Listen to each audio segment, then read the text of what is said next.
आप देख रहे हैं नेट्रिक न्यूज, साहस सच कहने का। नमस्कार, आप देख रहे हैं नेट्रिक न्यूज और आपके साथ मैं हूं दीप्ति द्विवेदी। पुलवामा हमले के बाद से ही देश का माहौल और सियासत दोनों ही गर्म हो गया है, जहां देश का हर नागरिक इस हमले का जवाब देने की बात कर रहा है।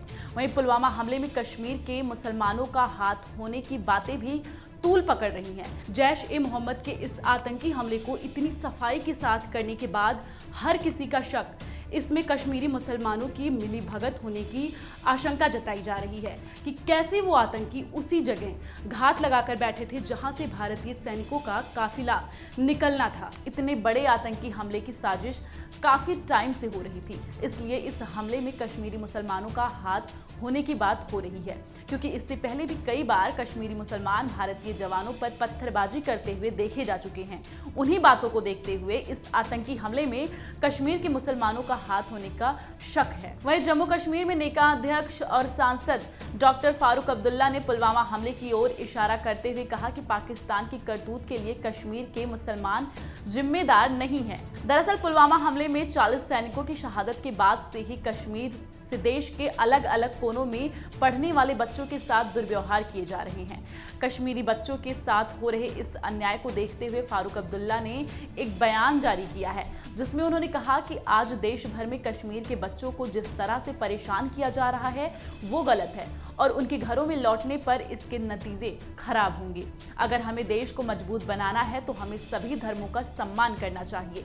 इसी के साथ इन हमलों को देखते हुए फारूक अब्दुल्ला ने कहा कि पुलवामा जैसे हमले तब तक नहीं रुकेंगे जब तक कि कश्मीर समस्या का राजनीतिक हल नहीं निकलता है। फारूक अब्दुल्ला ने कहा कि देश भर में कश्मीरी बच्चों को परेशान किया जा रहा है, कश्मीरी कारोबारियों पर हमले हो रहे हैं, जबकि पुलवामा जैसे हमलों में कश्मीर की आम जनता का कोई लेना देना नहीं है।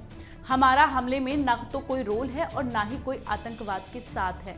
हम लोग शांति से रहना चाहते हैं और पढ़ना चाहते हैं, अपने परिवार के लिए 2 वक्त की रोटी कमाना चाहते हैं। आज हमारा घर चल रहा है, पाकिस्तान यही चाहता है कि यहाँ हिंदू और मुसलमान में झगड़ा होता रहे, इसलिए हमें पहले अपने घर को बचाना चाहिए और फिर बाद में दूसरों को देखना चाहिए। इसी के साथ फारूक अब्दुल्ला ने प्रधानमंत्री नरेंद्र मोदी पर तंज कसते हुए कहा कि उनके 5 साल के शासन के नतीजे उन्हें आगामी चुनाव में मिल जाएंगे।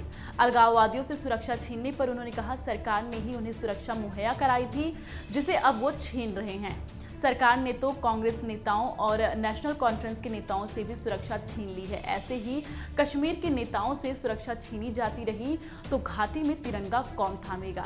राष्ट्र को कश्मीर के मुसलमानों पर विश्वास जताने की जरूरत है। हम भारतीय हैं, मैंने कभी पाकिस्तान के समर्थन में नारेबाजी नहीं की।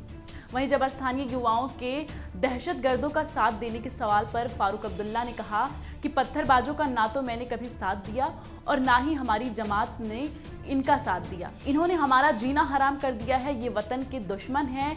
दुनिया सितारों के ऊपर जा रही है और हम जमींदोज हो रहे हैं। ये कब तक चलेगा?